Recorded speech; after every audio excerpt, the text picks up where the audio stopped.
BBC Urdu کے programme سیربین میں خوش آمدید. ہمارے لندن اسٹوڈیو سے میں ہوں عالیہ ناز کی.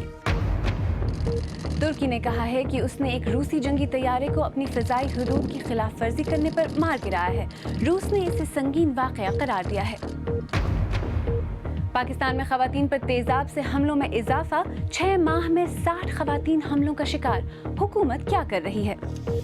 ہمیں چاہیے نیا قانون، اور کمیشن نے اصل میں پورا ایک مربوط قسم کا قانون کا ڈرافٹ بھی کیا ہوا ہے. اور نوبیل انعام یافتہ ملالہ یوسفزئی نے سرطان کے شکار اس لڑکے سے ملاقات کی ہے جس نے ان سے ملاقات کو اپنی آخری خواہش قرار دیا تھا. ترک فوج کے مطابق ملکی فضائیہ کے جنگی طیاروں نے فضائی حدود کی خلاف ورزی کرنے والے ایک روسی جنگی طیارے کو مار گرایا ہے. یہ واقعہ آج صبح شام اور ترکی کی سرحد کے قریب پیش آیا. روسی صدر ولادیمیر پوتن نے اس واقعے کو سنگین واقعہ قرار دیا ہے اور کہا ہے کہ اس کے ترکی کے ساتھ تعلقات پر بہت برے اثرات مرتب ہوں گے. روس نے ترکی کی فضائی حدود کی خلاف ورزی کے دعووں کو بھی مسترد کیا ہے. تفصیل کے ساتھ عادل شازی. یہ وہ روسی لڑاکا طیارہ ہے جسے آج صبح ترک جنگی طیاروں نے فضائی حدود کی مبینہ خلاف ورزی پر مار گرایا. ترکی کے فوجی حکام کا دعویٰ ہے کہ ان کے 2 F-16 طیاروں نے شامی سرحد کے قریب روسی طیارے کو اس وقت نشانہ بنایا جب روسی پائلٹوں نے ترکی کی فضائی حدود کی خلاف ورزیوں کی مسلسل وارننگز نظر انداز کر دیں. دوسری طرف روسی حکام نے ترکی کی جانب سے فضائی حدود کی خلاف ورزیوں کے دعووں کو مسترد کیا ہے. ہم صورتحال کا بغور جائزہ لے رہے ہیں اور آج کے افسوسناک واقعے کے نتائج اچھے نہیں نکلیں گے. اس سے ترکی اور روس کے تعلقات پر بہت برے اثرات مرتب ہوں گے. روسی حکام کا کہنا ہے کہ وہ یہ ثابت کر سکتے ہیں کہ ان کا جنگی طیارہ شام کی فضائی حدود میں ہی تھا اور اسے زمین سے نشانہ بنایا گیا ہے. روسی حکام کے بقول ان کے دونوں پائلٹس بحفاظت طیارے سے پیراشوٹ کے ذریعے نکلنے میں کامیاب ہوئے ہیں، لیکن ان پائلٹوں کے بارے میں متضاد اطلاعات سامنے آ رہی ہیں. العربیہ چینل نے ان میں سے ایک پائلٹ کی مبینہ ویڈیو جاری کی ہے جس میں پائلٹ کو یا تو شدید زخمی حالت میں اور یا پھر اس کی میت کے گرد باغی جنگجوؤں کو دکھایا گیا ہے. روس کی جانب سے شام میں شدت پسندوں کے خلاف شروع کی گئی فضائی کارروائی کے بعد یہ پہلی بار ہوا ہے کہ کوئی روسی لڑاکا طیارہ تباہ کیا گیا ہے. یاد رہے کہ یورپ اور ترکی دونوں روس کی اس کارروائی سے خوش نہیں ہیں. ترکی اس سے قبل روس کو کئی بار متنبع کر چکا تھا کہ اس کی فضائی حدود کی خلاف ورزی پر روسی جنگی طیاروں کو نشانہ بنایا جا سکتا ہے. ادھر نیٹو نے اپنے ممبر ملک ترکی کی سرحدوں کی حفاظت کے لیے ہر ممکن اقدامات کا اعلان کیا ہے. فی الحال اس بات کا پتہ چلانا مشکل ہے کہ روس اور ترکی دونوں میں سے کس کا موقف درست ہے، لیکن تجزیہ کار اس پر متفق ہیں کہ اس حادثے کے بعد شام کے مسئلے پر یورپ اور روس میں اختلافات مزید بڑھیں گے. عادل شازیب، BBC نیوز. آئیے اب دیگر اہم خبروں پر ایک مختصر نظر ڈالتے ہیں. فرانس کے صدر فرانسوا اولانڈ امریکی صدر باراک اوباما سے پیرس حملوں اور دولت اسلامیہ کے خلاف کارروائی پر ملاقات کے لیے امریکہ پہنچ رہے ہیں. ادھر پیرس میں سیکیورٹی کی صورتحال کافی سخت ہے اور پولیس کو 10 روز قبل شہر میں ہونے والے حملوں میں استعمال ہونے والی خودکش بیلٹ سے ملتی جلتی ایک بیلٹ ملی ہے. پاکستان ایئر فورس کی خاتون فائٹر پائلٹ مریم مختار ایک تربیتی فلائٹ کو پیش آنے والے حادثے میں ہلاک ہو گئی ہیں. مریم مختار پاکستان کی پہلی خاتون فائٹر پائلٹ تھیں. انہوں نے 2014 میں BBC کو اپنے کام کے بارے میں بتایا تھا. میں جو جاب کر رہی ہوں وہ بہت مختلف اور غیر معمولی ہے. میری ماں میرے بارے میں پریشان رہتی ہے اور میں ان کی پریشانی کو سمجھ سکتی ہوں، لیکن وہ میرے فیصلے سے متفق ہیں اور میرے لیے خوش بھی ہیں. اور امریکی سائنسدانوں کا کہنا ہے کہ انہوں نے جینیاتی طور پر ایسے مچھروں کی افزائش کر لی ہے جو ملیریا کی انفیکشن کا مقابلہ کر سکتے ہیں. ان کا کہنا ہے کہ لیبارٹری میں تیار کردہ اس تکنیک کے مثبت نتائج سامنے آنے سے مچھروں کو انسانوں میں بیماری پھیلانے سے روکا جا سکے گا. آئیے پاکستان چلتے ہیں جہاں تیزاب سے حملوں کے خلاف قانون سازی ہونے کے 5 سال بعد بھی ماہرین کے مطابق ان حملوں میں اضافہ ہوا ہے. Human rights commission of Pakistan کے مطابق صرف اس سال کے پہلے 6 ماہ میں ایسے 60 کیسز سامنے آ چکے ہیں. اس کی ایک وجہ قانون سازی میں نقائص کے ساتھ ساتھ انصاف کی فراہمی میں خلل بھی ہے. تفصیل کے ساتھ ارم عباسی. 10,000 रुपए के लेन देन ने न सिर्फ सकीना का चेहरा बल्कि ज़िंदगी हमेशा के लिए मस्ख कर दी है। जाली पीर ने शौहर से पैसे तो हथिया लिए मगर मर्ज ना गया। पैसों की वापसी का मुतालबा बढ़ता गया तो पीर ने ख़ानदान को मज़ा चखाने की धमकी देते हुए बीवी पर तेज़ाब फेंक दिया। वो मंजर मैं भूल नहीं सकती हूँ कि वो जिस तरह वो मुझ पे फेंक रहा था, तो मैं तो खौफ खुदा की वजह से भी बहुत ज़्यादा डर गई थी। सच पूछे तो मुझे हॉस्पिटल के लोगों से भी डर लगने लग गया कि कोई गुजरता है तो मेरे दिल में खौफ होता है कि कोई कुछ कर ना दे। एसिड अटैक्स के विक्टिम्स के लिए पूरे रावलपिंडी में सरकारी सतह पर सिर्फ एक यही बर्न सेंटर कायम है, जहां उनके लिए मेडिकल फैसिलिटीज़ कम है। वहीं जब वो इस वार्ड से बाहर निकलते हैं तो उनकी कानूनी मुश्किलात भी कुछ कम नहीं। एक अंदाजे के मुताबिक पाकिस्तान में हर साल 150 से लेकर 400 के करीब तेज़ाब के हमले रिपोर्ट होते हैं, मगर ज़्यादातर मुकदमात पर फैसला ताख़ीर का शिकार है। गुज़िश्ता बरस 200 से ज़्यादा हमले हुए, जबकि 2015 के शुरू के 6 माह में 60 से ज़्यादा ऐसे केसेस सामने आए हैं।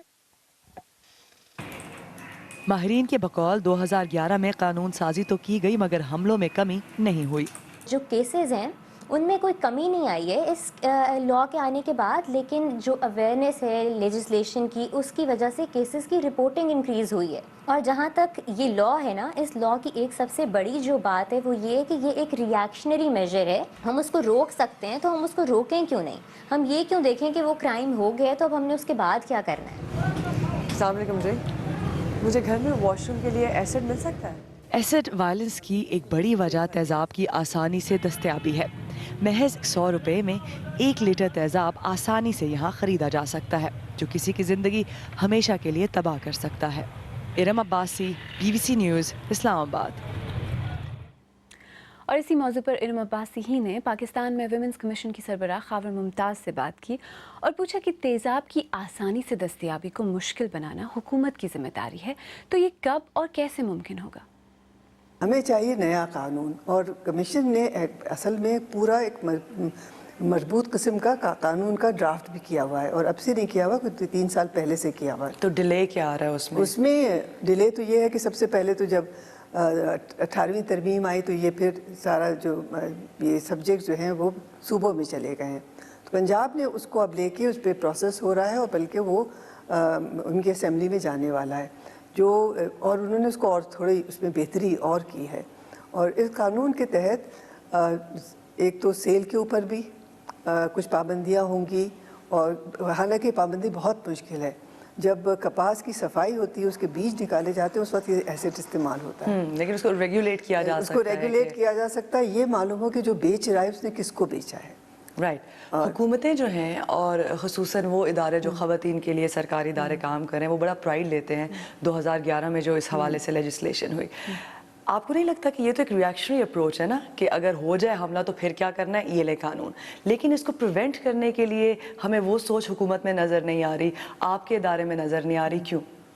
मेरे ख्याल से ये आप थोड़ी सी गलत फहमी है कि हमारे इदारे में तो वो सोच है, उसी को लेके देखिए सबसे पहले जैसे कमीशन है हमारा, प्रोविंशियल कमीशन भी है, हम इश्यूज़ को लेके और उसके लिए रिकमेंडेशंस दे सकते हैं। हम कानून नहीं बना सकते, कानून बनाना पार्लियामेंट की जिम्मेदारी है। आपने मज़ीद कानून साजी के हवाले से बात की, कवानीन ऑलरेडी हमारे पास मौजूद भी हैं, इम्प्लीमेंटेशन कब होगी? फॉर एग्जांपल डॉक्टर्स या वो पुलिस जो कि इन केसेस से डील करेंगे, उनको हमें नज़र नहीं आ रहा हुकूमती सतह पे जहाँ पे ट्रेनिंग की कोई कैंपेन चलाई जाए या कोई इस तरह का वो शुरू किया जाए जहाँ पे उनको ट्रेन किया जाए, बिकॉज जब तक उनको नहीं ट्रेन किया जाएगा आप जितने भी कवानीन बना लें उनका कोई फ़ायदा नहीं होगा। इम्प्लीमेंटेशन में सिर्फ पुलिस का नहीं है, उसमें तो कई इदारों का इसमें आता है। और आप बिल्कुल सही कहती हैं, प्रिवेंशन क्या होनी चाहिए। प्रिवेंशन तो सबसे ज़्यादा बड़ी जो है कि वो एसिड कंट्रोल, सेल कंट्रोल होना चाहिए। रिहेबिलिटेशन की आपने बात की, तो क्या क्या आपने सजेशंस दिए हैं हुकूमत को?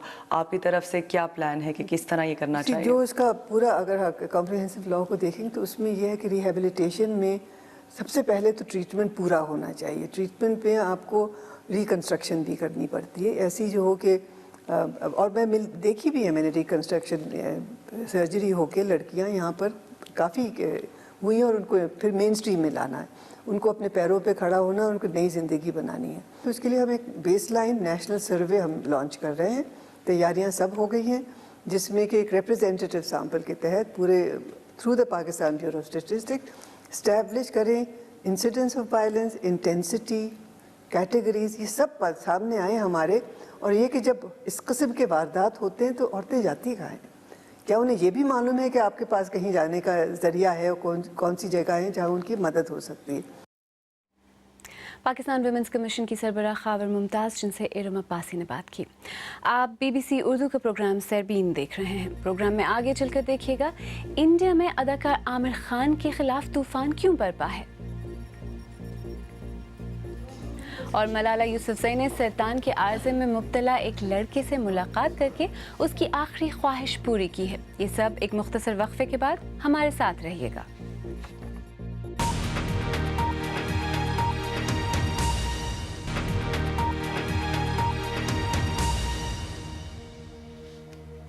BBC उर्दू के प्रोग्राम सरबीन में एक बार फिर खुशामदीद। मैं हूँ आलिया नाज की। तारकीन वतन के लिए यूरोपीय ममालिक के कमिश्नर दिमित्री अव्रामोपोलोस ने कहा है कि यूरोप में होने वाले दहशतगर्दी के वाक़यात का वहाँ आने वाले तारकीन वतन के साथ कोई ताल्लुक़ नहीं है। पाकिस्तानी हुक्काम के साथ तारकीन वतन की वापसी के बारे में मुज़ाकरात के बाद BBC के साथ बात करते हुए यूरोपीय कमिश्नर ने कहा कि यूरोप तारकीन वतन को वहाँ आबाद करने के लिए एक जामे पॉलिसी बना रहा है। आसिफ फारूकी की रिपोर्ट। यूरोपीय कमिश्नर ने पाकिस्तान में चंद घंटे ही गुजारे और पाकिस्तानी वज़ीर दाखिला चौधरी निसार अली खान के साथ पाकिस्तानी तारकीन वतन की वापसी के नए तरीक़ेकार पर इत्तेफाक किया। इस मुलाकात के बाद BBC के साथ गुफ्तगू में यूरोपीय कमिश्नर ने कहा कि तारकीन वतन की आबाद कारी का मंसूबा बहुत जल्द यूरोपीय पार्लियामेंट में पेश किया जाएगा।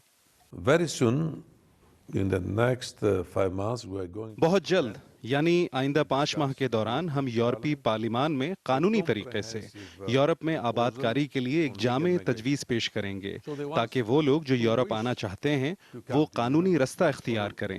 यूरोप एक ज़बरदस्त जगह है और आने वाली दहाइयों में हमें वहाँ गैर मुल्की तारकीन वतन की ज़रूरत होगी। यूरोपीय कमिश्नर का कहना था कि यूरोप में हालिया पुरतशद्दुद वाक़यात का वहाँ मौजूद तारकीन वतन के साथ कोई ताल्लुक़ नहीं है। बेहतर यही है कि मुहाजिरीन और दहशतगर्दों के दरमियान ताल्लुक़ तलाश न किया जाए। वो लोग जिन्होंने ये हमले किए वो ज़्यादातर मकामी यानी यूरोपी थे, उनमें से कुछ तो मुसलमान निजात भी नहीं थे। इसीलिए बेहतर यही है कि ये ताल्लुक़ न जोड़ा जाए। यूरोपीय कमिश्नर ने तमाम यूरोपीय ममालिक के लिए एक वीज़े के निज़ाम को तब्दील करने की मुखालफत करते कहा कि शेंगन निज़ाम मसला नहीं बल्कि उसका हल है। शेंगन मसला नहीं है बल्कि अगर उसका दुरुस्त इस्तेमाल किया जाए तो ये मसले का हल है। हमें हर हाल में शेंगन का दिफा करना है। ये निज़ाम यूरोपीय इत्तेहाद की सबसे बड़ी कामयाबी है। एक मुत्तहिद और आज़ाद फ़ज़ा में रहना कई नस्लों का ख्वाब था। तारकीन वतन के लिए कमिश्नर ने इस पाकिस्तानी तजवीज़ से भी इत्तेफाक किया कि आइंदा जो भी पाकिस्तानी यूरोप से बेदखल किए जाएंगे उन्हें एक बाज़ाब्ता तरीक़ाकार के तहत पाकिस्तान लाने का बंदोबस्त किया जाएगा। Asif Farooqui, BBC news, Islamabad. आइए अब इंडिया चलते हैं, जहां बॉलीवुड के सुपरस्टार आमिर खान भी मुल्क में अदम रवादारी पर जारी बहस में कूद पड़े हैं। इस माह के शुरू में बॉलीवुड स्टार शाहरुख खान ने भी मुल्क में बकौल उनके इंतहाई अदम बर्दाश्त के खिलाफ आवाज़ उठाई थी। आमिर खान के बयान पर सख्त रद्द-ए-अमल सामने आया है जो सियासी वाबस्तगियों की बुनियाद पर तकसीम नजर आता है। दिल्ली से सुहेल हलीम। तो तुझे आज हम कराएंगे। इस देश में आने वाला हर इंसान हमारा मेहमान है। आमिर खान हुकूमत के इनक्रेडिबल या हैरत अंगेज इंडिया कैंपेन का चेहरा है, देश का सर झुकाने की तरफ। इस मुहिम का मकसद हिंदुस्तान को एक साफ सुथरे, मोतदिल और ईमानदार मुल्क के तौर पर पेश करना है। की खबर देश के सामने लाओ। इसलिए जब आमिर खान ने कहा कि मुल्क में अदम रवादारी में इजाफा हुआ है और उनकी अहलिया फिल्म डायरेक्टर किरण राव ने बैरून मुल्क जाने के बारे में सोचा है तो हंगामा होना ही था। आमिर खान जैसे और शाहरुख खान जैसे लोग जो कि एक सम्मानित थे, उनकी फैन फॉलोइंग है, उनको अपने शब्दों का चयन करना चाहिए और जब चयन करें तो ये देखें देश की छवि कहीं खराब ना हो। ट्विटर पर यह खबर कल रात से ही ट्रेंड कर रही है। अदाकार अनुपम खेर का कहना है कि डियर आमिर, इस मुल्क ने ही आपको आमिर खान बनाया है। क्या आपने किरण राव से यह भी पूछा कि वो कहाँ जाना पसंद करेंगी? रवादारी पर इस बहस में पहले शाहरुख खान भी उतर चुके हैं। ये लोग आतंकी भाषा ही यहाँ बोल रहे हैं। मुझे लगता है शाहरुख खान की भाषा में और हाफिज सईद की भाषा में कोई अंतर नहीं है। और यही बहस का महवर और बुनियादी सवाल भी है। क्या हैरत अंगेज हिंदुस्तान में अदम रवादारी बढ़ रही है। आगे बढ़ो, विरोध करो। Suhail Haleem, BBC news, Delhi. और बच्चों की तालीम की अलमबरदार और नोबेल एजाज़ याफ्ता मलाला यूसुफज़ई ने बरतानवी शहर बर्मिंघम में पाकिस्तान से आए एक ऐसे नौजवान से मुलाकात करके उसकी खुशियों में इजाफा किया जो महलिक सरतान का शिकार है। अनवारुल्लाह खान आफरीदी की एक ख्वाहिश पूरी करने में गैर सरकारी तंजीम मेक अ विश ने अहम किरदार अदा किया है। BBC एशियन नेटवर्क की नामानिगार शबनम महमूद की रिपोर्ट पेश कर रही हैं नुसरत जहां। 17 साल के इस नौजवान के लिए मलाला यूसुफज़ई से मुलाकात करना किसी ख्वाब के पूरा होने से कम नहीं है। एक मलाला ने जो पाकिस्तान तालीम के लिए जदोजहद करके ना सिर्फ पाकिस्तान का नाम रोशन किया है बल्कि पश्तून कौम का सर भी फ़ख्र से बुलंद कर दिया है। अनवारुल्लाह खान को पाकिस्तान से बर्मिंघम लाया गया ताकि वो उस लड़की से मुलाकात कर सकें जो पूरी दुनिया में उन जैसे न जाने कितने नौजवान बच्चों की रोल मॉडल है। बहुत सारे बच्चे मुझे एक रोल मॉडल की नज़र से देखते हैं और बहुत ही खुशी और इज़्ज़त की बात है, लेकिन मैं हर दिन सीखती हूँ, हर दिन मुझे कुछ और सीखने को मिलता है और मैं चाहती हूँ कि बच्चे मुझसे ये सीखें कि जब भी आपके माशरे में कुछ बुरा हो रहा हो वो उसके ख़िलाफ़ अपनी आवाज़ उठाएं। अनवारुल्लाह को फेफड़ों के सरतान का महलिक मर्ज़ है। एक लंबे अरसे से उनकी बीमारी का इलाज जारी है। उनके जज्बे को देखकर उनकी ख़राब सेहत का अंदाज़ा लगाना मुश्किल है। अनवारुल्लाह बहुत ही बहादुर बच्चा है और उससे मिलके बहुत खुशी हुई कि उससे अलावा भी कि उसने ये विश किया कि वो मुझसे मिले, तो वो भी बहुत इज़्ज़त की बात है। अनवारुल्लाह का कहना है कि उन्होंने मलाला से जी भर कर बातें की और जिन सवालों को पूछने की ख्वाहिश थी वो भी पूछे। सवाल तो मैंने किए, यानी कि इतनी जब आपको नोबेल प्राइज़ मिला और इतनी शोहरत मिली तो उसके बाद आप क्या महसूस करती हैं? मलाला यूसुफज़ई से मिलने का ख्वाब पूरा होने के बाद अनवार को उम्मीद है कि वो जब अपने वतन वापस जाएंगे तो अपने दोस्तों और हमवतनों को ये बता सकेंगे कि इतनी मकबूलियत के बावजूद मलाला की शख्सियत में इनकिसारी है। शबनम महमूद की रिपोर्ट। अगर आप चाहें तो मुझसे और हमारी टीम के दीगर साथियों से ट्विटर पर भी रब्ता कर सकते हैं। मेरा ट्विटर हैंडल है @आलियानाज़की। इसके साथ ही सरबीन इख्तिताम को पहुंचा। प्रोग्राम में पेश होने वाले मौज़ूआत पर अगर आप अपने ख़यालात का इजहार करना चाहें तो फेसबुक पर हमारा सफ़ा हाजिर है। आप हमारे ट्विटर हैंडल @BBC उर्दू के ज़रिए भी हमसे रब्ता कर सकते हैं। कल फिर हाजिर होंगे, तब तक हमारी वेबसाइट bbcurdu.com देखते रहिए। आलियानाज़की को अब इजाज़त दीजिए।